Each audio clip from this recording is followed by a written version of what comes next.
Okay, so hello everybody and welcome from Bochum in Germany. This is where I am based. My name is Kirsten Waechter and I am a business English teacher.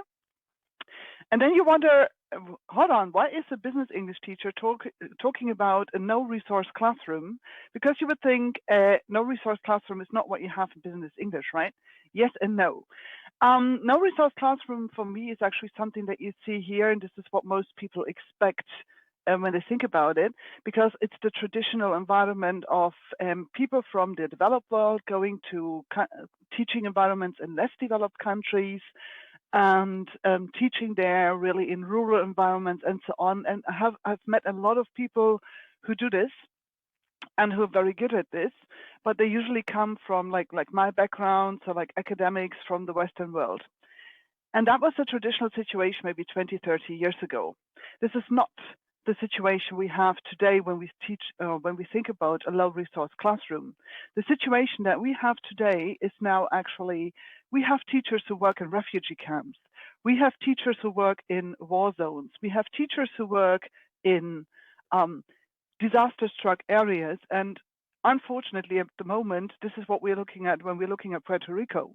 So we have teachers who used to have resources and classrooms and all of this, and suddenly this is taken away from them, suddenly this is gone, and they go like, how on earth can I now go and teach? And how can I use my teaching in a way that I also make my students stronger, that I give my students something like a purpose or perspective? And that's basically what we are going to look at in our slides. So, so the most important statement here is actually that I think your class is your greatest resource. And what I want you to think about is just the basic setup. And there are classes, for example, at university, where this is all I have. Yeah, so I have nothing but a chalkboard, which is already great. I love chalkboards because in my university, there's something like 5 to 6 meters wide and 2 meters high, so they allow for a lot of space. And I have pen and paper. And that's basically already very useful because often that's all you need. Yeah? So we want to provide learners with a great environment, and many of us spend hours on preparing wonderful, colorful exercises and find online activities and so on. But my first question would be, what can you just do with a chalkboard? Yeah? So that's a lot of things. What can you do with pen and paper? It's a lot of things too. So you can actually do language presentation. You can do language revision. You can do grammar and rules on the chalkboard. You can do a lot of mind mapping on a chalkboard. You can do exercises like hangman and so on a chalkboard, so gamification and so on. And you can also do a lot of things with pen and paper, like vocab revision, collaborative writing in the classroom, and so on. So there's a lot you can do. What you should stop doing is actually copying. And there's two things I mean by that. On the one hand, you should really stop copying worksheets. I think this is possibly the most boring way to deal with things. And sometimes worksheets have a certain point because they help us to revise activities, but you can also do that without. And usually what we just do is, we copy a worksheet, we go into the classroom, no preparation, and then we have to ask, is this really relevant to our learners? And very often it's not.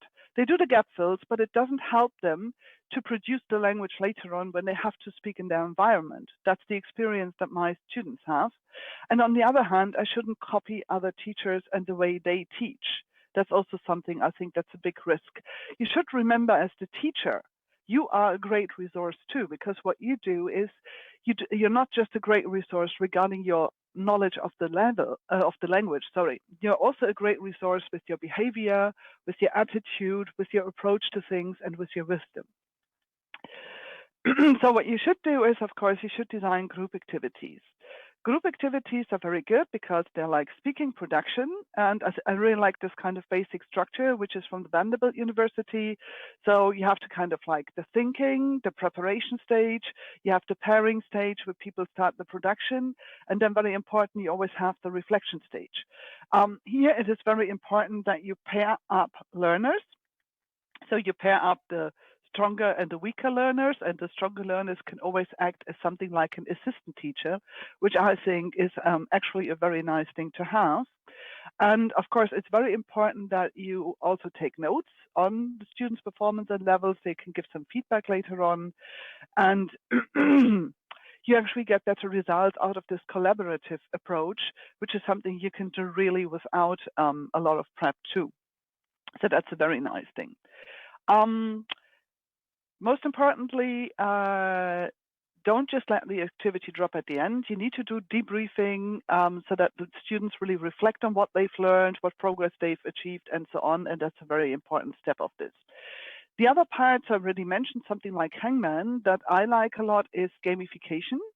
And there are a lot of games that we know from children's games or something like this that can perfectly adopt it to the classroom, especially to the no or low resource classroom. And they can done without materials and without prep time. And you can recycle games for nearly every class and nearly every purpose. The good thing about games is you don't play games alone. You play games together. So again, they foster collaboration, especially as the students have to follow certain rules of constructive, socially friendly, socially aware games that they play together, and that helps them learning.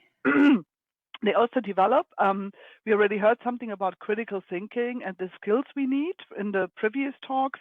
They also develop, of course, great skills such as problem solving, creativity, and they boast the use of the target language. And again, there's a sense of achievement because the students play together and they achieve something together. So that's a pretty nice thing too. So it could be like just simple things like describing daily objects in your classroom, or it could be something like word bingo, that they have to listen carefully to a story you're telling. And when they hear a certain word 4 times, they get a bingo point and something like this. Reward is quite a nice idea, usually in the form of chocolate or other sweets, actually. So when you play games, make sure the games are simple. I tend to be somebody who gives very complex instructions. And then my students look at me like, yes, and what are we supposed to do now? And I go, okay, I start again. So we have to make sure games are simple. Rules can be explained and understood even at an A2 level. Because you might not teach, actually, students already have a B1 or B2 level. And remember that to involve a number of aspects like word building, grammar issues, collaboration. You can even, but that depends on the group, have the groups compete against each other when they play games. And in a lot of games, we move. And we have to take notes, we have to ask questions, we have to do things. So games are good because they activate different parts of our brain. So they give us like a multiple experience learning. And that also helps to really boost learning and to anchor things in people's brains. So that's a very nice thing too. Okay, so that takes us then to another very important part, which is peer and self-assessment. Of course, you can always give feedback and assessment as the teacher, but you are the authority. So your assessment is seen as very differently, and it might even be a bit scary to students. So in a no-resource classroom, after you did a game, after you did a reading activity or a storytelling activity or a game, whatever, make sure that the students start with their self-assessment. I know that's difficult at A2, but they are able to use words like good, could have done better, or something like this, and also peer assessment. So take notes in class, maybe write the notes down or tell them what you've heard, and then get people to think about, was that correct? Was that not correct? What we said? Can we do it better? Did we already say something good? So should we repeat that? Should we bear that in mind? And so on. And that is often something that works better because the group, again, learns together. And this doesn't need any resources apart from the teacher taking notes or even asking the students to take notes. Okay, so we're getting on. So another good thing is to focus on verbal repetition and speaking activities. This can be a challenge to use techniques of oral tradition, such as storytelling, singing songs, and so on. It's a good idea then to really go local and to listen to people and ask them what the stories are. So that's again something that we are maybe not so used to in our written focus culture, where everything has to be written down. But there are also some great resources available for that. What I would really tell you to do is to encourage students to build stories together. Yeah, so one person starts a story, the next person continues the story, and so on. And later on, when they have a higher level of the language, to share stories. This again, especially with traumatized pupils, and that's what we are talking about when we talk about refugees, war zones, and disaster-struck areas. It builds again a great sense of achievement, collaboration, and togetherness, and it provides space for their own experience. And that's it from me. So the class is your greatest resource. Remember, together everyone achieves more. Perfect. Thank you very much, Kirsten. That was great. Definitely a lot of tips, a